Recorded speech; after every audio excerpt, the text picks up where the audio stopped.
Israeli हमले के बाद दोहा पहुंचे शहबाज।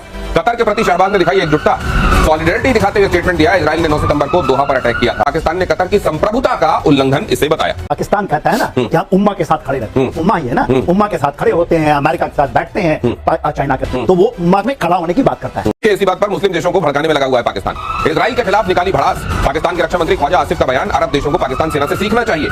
बोले कि इजराइल मुस्लिम दुनिया को निपटाना चाहता है। ये हम कहते हैं, इजराइल हमें समझता है, हमारे कारगिल का दोस्त है, हमारे ऑपरेशन सिंदूर का दोस्त है, हमारी मिलिट्री और उसके साथ संबंध है, स्पाइंग का हमारा इंटेलिजेंस नेट है इजराइल के साथ।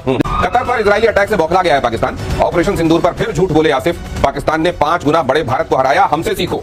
न्यूक्लियर बम है पूरे मुस्लिम वर्ल्ड के अंदर, मेरा न्यूक्लियर बम है। अब तो कोई नहीं पूछता, इनको तो दे दिया अमेरिका ने। तो सर इनके लिए तो लिस्ट बहुत सारी बड़ी है, और उसके वो जो उम्मत का हवाला देकर अपने गलत को सही करना चाहता है, वो गलत और सही में तमीज करना जानते हैं और पाकिस्तान की चालें समझते हैं। लेकिन इस समय उसको क्या लग रहा है कि कतर में जिस तरीके से हमास के आतंकवादियों को मारा गया है, उसको बहाना बनाते हुए पाकिस्तान मुस्लिम देशों को एकजुट कर सकता है अपने साथ। हुआ है पाकिस्तान। इजराइल के खिलाफ निकाली भड़ास। पाकिस्तान के रक्षा मंत्री ख्वाजा आसिफ का बयान, अरब देशों को पाकिस्तान सेना से सीखना चाहिए। बोले कि इजराइल मुस्लिम दुनिया को निपटाना चाहता है। कतर पर इजरायली अटैक से बौखला गया है पाकिस्तान। ऑपरेशन सिंदूर पर फिर झूठ बोले आसिफ। पाकिस्तान ने 5 गुना बड़े भारत को हराया, हमसे सीखो।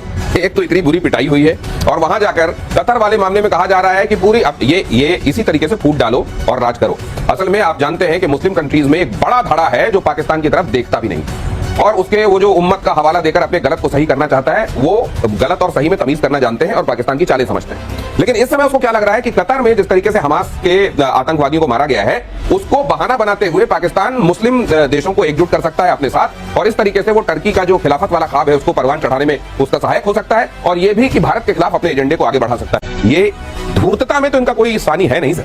देखिए दिनेश जी, फिर से याद दिलाऊंगा और आपके दर्शकों को, जब पाकिस्तान कहता है ना कि हम उम्मा के साथ खड़े रहते हैं, उम्मा ही है ना, उम्मा के साथ खड़े होते हैं, अमेरिका के साथ बैठते हैं, चाइना के, तो वो उम्मा में खड़ा होने की बात करता है। मगर ऐसे लोगों को जो ये कहते हैं ना, ये दोगलापन के बैठते हैं, खड़े होते हैं, सोते हैं, देखिए चाइना में क्या हाल हुआ। इनकी हालत वही होगी जैसे आपको दूध से मक्खी को निकाल के फेंका जाए, सब फेंक रहे हैं। आप ये सोचते हैं ना कि बड़े स्मार्ट हो गए हम, अब कोई नहीं इनकी बातें सुनते थे कि हमारे पास न्यूक्लियर बम है पूरे मुस्लिम वर्ल्ड के अंदर, मेरा न्यूक्लियर बम है। अब तो कोई नहीं पूछता, इनको तो दे दिया अमेरिका ने। तो सर इनके लिए तो लिस्ट बहुत सारी बड़ी है। इन्होंने तो अभी उठते बैठते और न जाने कितना बड़ा ये वही मीडिया है, अगर आपको याद हो कि वो घुस गई है भारतीय सेना वाला। अब इससे तकलीफ ये पहुंच रही है कि अरब ममालिक की जो मीडिया हाउसेस हैं, उनकी तरफ से ये इंडिकेशन आ रही है कि अब जो इन्हिसार है उनका, वो अमेरिका से ख़त्म किया जाएगा, कि क्योंकि अमेरिका का सिर्फ एक ही सगा मुल्क है जिसे इजराइल कहते हैं, और चूँकि कतर ख़ास करके पूरे का पूरा डिपेंडेंट है सिक्योरिटी के लिहाज से अमेरिका पर, उसे अब नए पार्टनर्स की ज़रूरत है, जिनमें 2 ममालिक सर फहरिस्त हैं, एक पाकिस्तान, दूसरा तुर्किया, क्योंकि यही 2 ममालिक हैं जो किसी भी मुल्क को, अपने से बड़ी ताकत को भी मुंह तोड़ जवाब दे सकते हैं। क्योंकि वहाँ पर जब महल्लात और ऊंची ऊंची बिल्डिंगें बन रही थी, ये 2 ममालिक थे जिन्होंने अपने डिफेंस पर तवज्जो दी, और आज दुनिया की कोई भी ताकत इन 2 ममालिक की तरफ आंख उठाकर नहीं देख सकती। ये अरब ममालिक को पता है, और आइंदा चंद रोज़ में OIC की एक कॉन्फ्रेंस होनी है, जिसके एलामिया में इस बात को शामिल किया जाएगा कि अब मुश्तरका एक लाहेमल आएगा जिसमें पाकिस्तान को एक बड़ी अहम जिम्मेदारी सौंपी जा सकती है, जिसके बारे में अरब मीडिया, ख़ासकर कतर का मीडिया, काफ़ी बड़ी इंडिकेशंस दे चुका है। और जिस तरह का उन्होंने वेलकम शहबाज शरीफ का किया और साथ ही साथ उसे सरकारी TV पर नशर किया गया, वो भी इस बात की इंडिकेशन है कि पाकिस्तान को एक बड़ा अहम रोल मिलने वाला है, और साथ ही साथ तुर्की को भी। और यही वजह है कि इन भारतीयों को ये तकलीफ़ है। अब इस वक्त जो है वो कतर के साथ पाकिस्तान खड़ा है, सऊदी अरब खड़ा है, UAE खड़ा है, और बाकी मुस्लिम ममालिक हैं। जबकि भारत में क्या हो रहा है, इजराइल के मंत्रियों को, वज़ीरों को बुलाकर उनसे मुआहदे किए जा रहे हैं।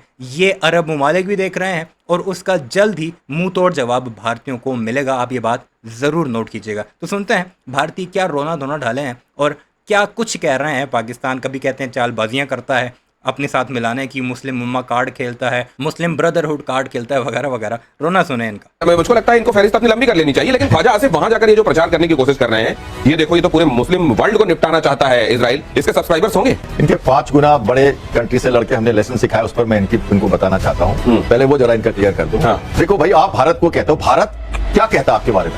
भारत ये कहता है कि तुम एक छोटी लकीर हो, तुम्हारे लकीर को हम कम करने में इंटरेस्टेड नहीं है, हमारी लकीर हमें बड़ी करनी है। ये हमारे प्रधानमंत्री ने 15 अगस्त को कहा था लाल किले से। अब मैं कहता हूं आपको कि जो हमारा संदेश गया है दोहा में, जो हमारा संदेश गया है कतार में, हमने इसकी भर्त्सना की है, इस अटैक की भर्त्सना की।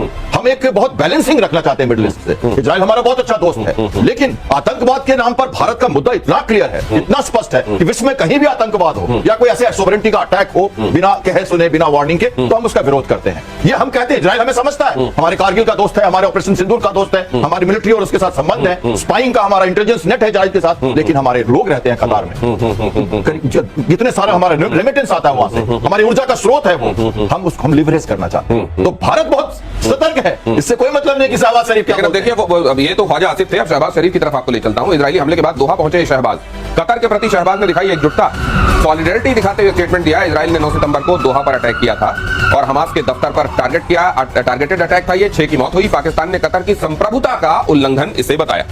ये बताइए, आप जून का 23 जून का आपको याद होगा ऑपरेशन हैमर हुआ था, अमेरिका ने किया था। कतार पे ही फायर आया था ईरान का, वहां मिसाइल मारी थी, ये नहीं कतर क्या, और वही अल बेस के पास ही मार दिया था। उस समय अमेरिका ने कहा कि छोड़ दो कुछ नहीं करो। आज उस क्यों नहीं गए उस समय? क्योंकि अमेरिका ने किया था। आज दौड़ पड़े कि इजराइल ने किया। तो ये देखिए, ये और आपके दर्शकों को सभी को हमें ये समझना पड़ेगा, जो ये बोलते ना, आप जो आग लगी है तो उसमें घी डालिए और भड़काइए, आप जलेंगे, कोई नहीं दूसरा जलेगा। ये तो वही कहेंगे कि अमेरिकी बेस पे मारा था, इसलिए हमने नहीं कहा। यहाँ पे तो उस इमारत में मार दिया जहां हमास के लोग बातचीत के लिए पहुंचे थे, इसलिए हम ये अलग कर रहे हैं। अरे वो उनका वहां जहां मारा है ना, वो एक विला है, जिस विला में, और वो विला में उन्होंने दिया है, कतर ने दिया था हमास को। उसके अंदर में 6 मारे गए हैं, 5 तो बोलते हैं हमास के ही। देखिए बात यह है कि ठीक है, जितना जाइए भागिए दौड़िए, आप अपने को केवल नमूना बना के ही वापस आएंगे। कोई नहीं पूछता, ये हाथ बड़े ऐसे खड़े रहेंगे, वहां जाकर के भी बोलेंगे जहां पना। हम स्टेप्स वाइज आपके साथ बात करना चाहते हैं, और इजराइल इसके लिए रेडी नहीं है। तो वो किसको लेके बात करने आ रहा था? अमेरिका को मालूम था सब कुछ, ग्रीन रूम में क्या हो रहा है दिनेश जी, और स्टेज पे क्या हो रहा है, बहुत अंतर है। कतार में जब अटैक हुआ था ऑपरेशन हैमर का, सारी बातें पता थी कतार को, कहां पे मारा, कितना मारा, लिमिटेड इफेक्ट करना था। ईरान का पता ही आपको नहीं, वो तो लेकिन जनरल सिन्हा कह रहे हैं कि अगर पाकिस्तान को इतना ही दर्द हो रहा था तो तब भी जाकर ये कहना था ना कि कैसे मार दिया ईरान ने इस जगह पर। उस समय हिम्मत नहीं थी, यूएसए से कौन बात करता है, इजराइल तो बात कर लेता है। और ये क्या पता नहीं था अमेरिका को कि ये होने वाला है? कह रहे हैं हमें मिलिट्री ने बताया, हमें नहीं मालूम था। क्या बात करते हो? ग्रीन रूम में क्या हो रहा है, स्टेज पे क्या हो रहा है, सबको पता है। हमारे दर्शक ज्यादा समझते हैं।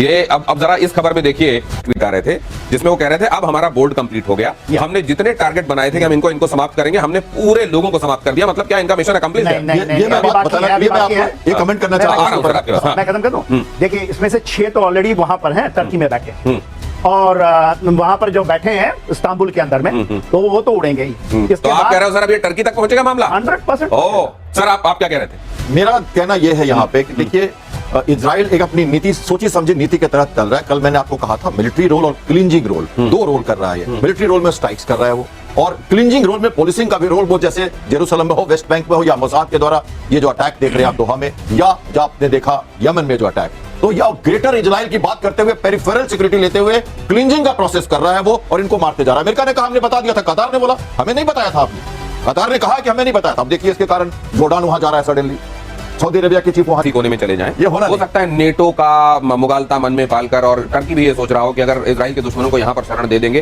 तो इजराइल यहां कुछ नहीं करेगा। इस मुगालते में किसी को नहीं रहना चाहिए, वो इजराइल है। अगली खबर देखिए, कतर पर इजरायली हमले से टेंशन में है तुर्की। यही बात हम आपको बता रहे हैं कि इस्तांबुल में हमास का पहले से ही दफ्तर मौजूद है। इजराइल हमास को अस्तित्व का खतरा मानता है, जहां भी हमास को बना वहां पर इजराइल का अटैक होगा। गाजा, तेहरान, दोहा के बाद अब तुर्की का भी अगला नंबर हो सकता है। लेकिन क्या सोचेगा इजराइल, क्या सोचेगा 1-2 बार, या उसने ये कम से कम अपने दुश्मनों के संदर्भ में उसकी थॉट प्रोसेस क्लियर है? देखिए वो सोचने वाला नहीं है, उसको हमास को खत्म करना 100%। इनके जो मेन ये तो थे हेड्स थे, मगर जो उनका मेन एक्चुअली जो ये है जिससे कि वो डायरेक्टली गाजा से लिंक्ड हैं, वो है आपके तुर्की में बैठे। और देखिए उनके 2 दफ्तर थे, एक तो कतार में थी और एक तुर्की में, और वो एब्सोल्युटली उन्होंने 6 फिगर ग्रेटर लगा के बैठे हुए हैं। जिस दिन इनको इन्फॉर्मेशन मिला कि इस तरह की कोई मीटिंग चीटिंग है, उड़ा दें। ये तो आपको इन्फॉर्मेशन के ऊपर है। मान लीजिए दफ्तर को खत्म किया तो बच जाएंगे, और अमेरिका ही देगा इनको इन्फॉर्मेशन। ये अभी आपको बता देता हूँ। इसके पहले आपने अभी कल 2 दिन पहले खबर किया था ना, सीरिया के ऊपर में आपने होम्स में बोला था, होम्स के अंदर में जितने मिसाइल तुर्की ने भेजे थे और जितने एयर डिफेंस, सबको मार के खत्म किया। दमास्कस के बाद में भी जो उस इलाके में इजराइल ने नहीं छोड़ा, इजराइल कहीं नहीं छोड़ने वाला। तो अच्छा, भलाई इसी में है कि टर्की अभी उनसे कह दे कि यहाँ से चले जाओ, यहाँ पर मत दिखाई देना, नहीं तो फिर सॉवरेनिटी की चिंता करनी छोड़ देनी चाहिए, क्योंकि अगर वहां। इनकी बातें सुनकर आपको अंदाजा तो लग गया होगा कि कितने बड़े इस्लाम के दुश्मन हैं ये लोग। इसराइल को किस तरह अपना बाप बाकायदा ये तस्लीम कर चुके हैं और अब तुर्की को धमकियां दे रहे हैं कि उन लोगों को वहां से निकाल दो, वरना इसराइल किसी भी वक्त उन पर हमला कर देगा और फिर तुम ये ना कहना कि इसराइल ने हमारे ऊपर हमला कर दिया। यानी इनका प्रधानमंत्री कंडेम कर रहा है कतर के ऊपर हमले को, जबकि उसी के चमचे जो कि उसका माउथ पीस है वो क्या कुछ कह रहे हैं इसराइल को खुश करने के लिए, ये आपने अंदाज़ा लगा लिया। बहरहाल पाकिस्तान के रोल के बारे में जो कि अरब दुनिया का मीडिया इस वक्त दुनिया के सामने पेश कर रहा है, उस बारे में आपकी क्या राय है कमेंट सेक्शन में ज़रूर बताइएगा। चैनल को सब्सक्राइब नहीं किया तो ऐसी वीडियोज़ के लिए उसे भी ज़रूर सब्सक्राइब कीजिएगा।